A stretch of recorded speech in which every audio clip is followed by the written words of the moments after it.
why do humans suffer? Why does God create beings who have the capacity to suffer? Well, we do that when we create our children, because you can do nothing else but that.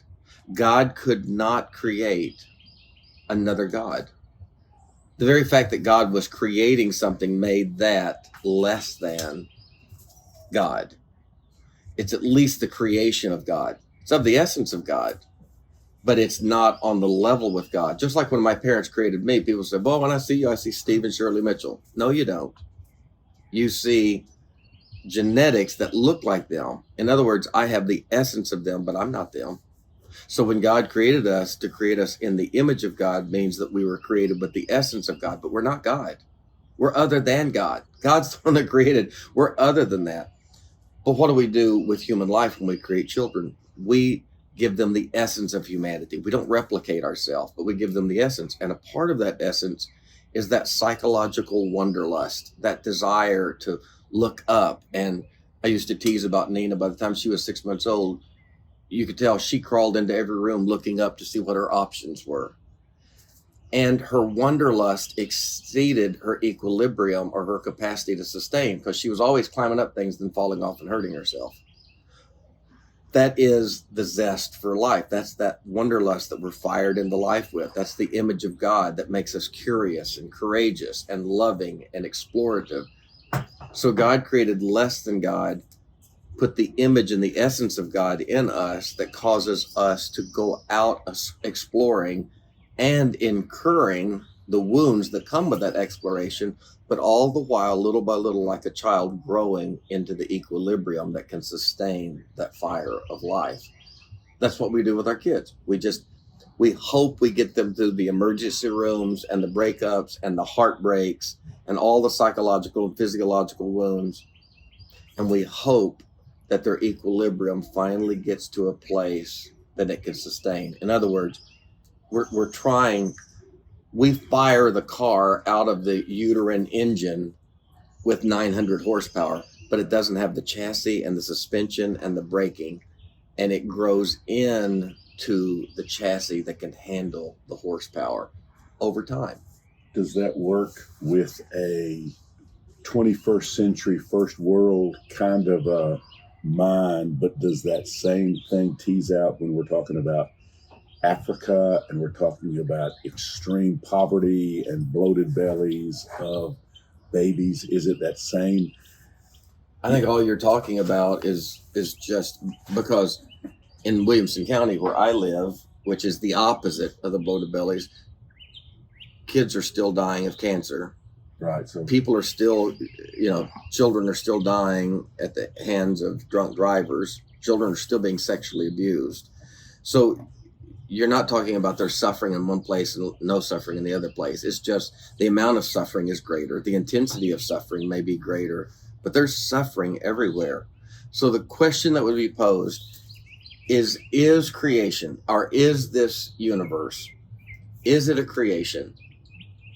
And is it, as Paul said in Romans 8, groaning and stretching as it's evolving in to the Imago Dei, the image of the firstborn son, the one who showed us in a short burst in the incarnation, the ultimate incarnation, or the ultimate manifestation of God in the universe? Was Jesus just a picture of that suffering, maturing one that in a short span of time ultimately goes from glory to glory, and was in glory with God and thought it not robbery to leave glory, the untouched, perfect state, and go through? Show us a glimpse. Give us kind of a shortened version, but an apparent version of what it looks like for material, not just flesh, but material, to go through the process of created by God to ultimately what the saints call divinization,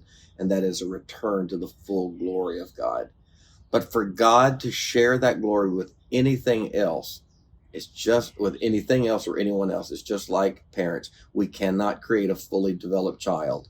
That child, the universe, the multiverse, has to go through a process of groaning and maturation until ultimately the Father says to the Son, sit thou here at my right hand. So when he went through his 30-year process, he then ascends on the other side of the cross to the heavens. He gets to the heavens. He doesn't go back in the throne. He sits down at the right hand of the throne to make intercession for us while we're still going through the groaning and the suffering. And then he says, I won't return to the throne until I can take you with me. Yeah. To him that overcomes, to her that overcomes, to that which overcomes, I will grant to sit with me in my throne, even as I also am set down with my Father in his throne. But sit thou here until I make the earth thy footstool. Sit thou here until there is an ultimate maturation and we have matured and we know that all things work together for good to those that love the Lord, to those that are called, because whom he foreknew, the entire thing, there was a predestining force that it would be finally and ultimately conformed into the image of the firstborn Son, the one who came from glory, went through despair and maturation, and then returned to glory.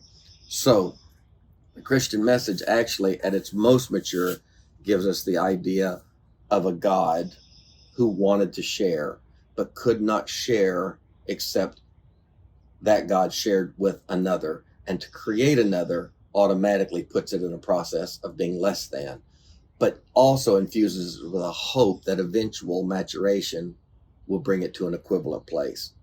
And that's the picture of heaven, where we go and we ultimately all are divinized into the fullness of God, and there is no more suffering, no more sorrow. So that's the Christian message at its best to me. Does that make? Oh, that's beautiful. That makes sense to me. And that's why Hebrews 12:1, after Hebrews 11 and all the suffering of the saints, this history of suffering. I mean, Hebrews 11 ends with people being sewn up in sheepskins, sawn asunder. And it says, and the world wasn't worthy of them. And then he says, opens the 12th chapter, so let us look unto Jesus, the author and finisher of our faith, the author and finisher of faith, who for the joy set before him, the ultimate divinization and glory, he poured all of that out. Philippians 2, kenosis. He poured all that. He didn't pour out his divinity. He poured out the rights and privileges of that divinity, showed us what anything other than God looks like in the creative process of maturation, and now has sat down at the right hand of the Father. And he's going to sit there at the right hand. He's not moving back into that throne until he can take all of us with him. That's why Paul in Corinthian letter, 1 Corinthians, said that the final enemy, death, will be defeated.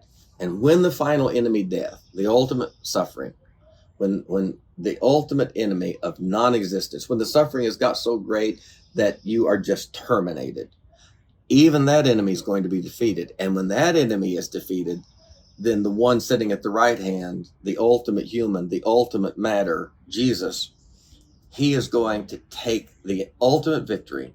He's going to take all this. And Paul said he's going to deliver it unto the Father. And God will be all in all. Yeah. That's the ultimate panentheism. Yeah. God will be all in all.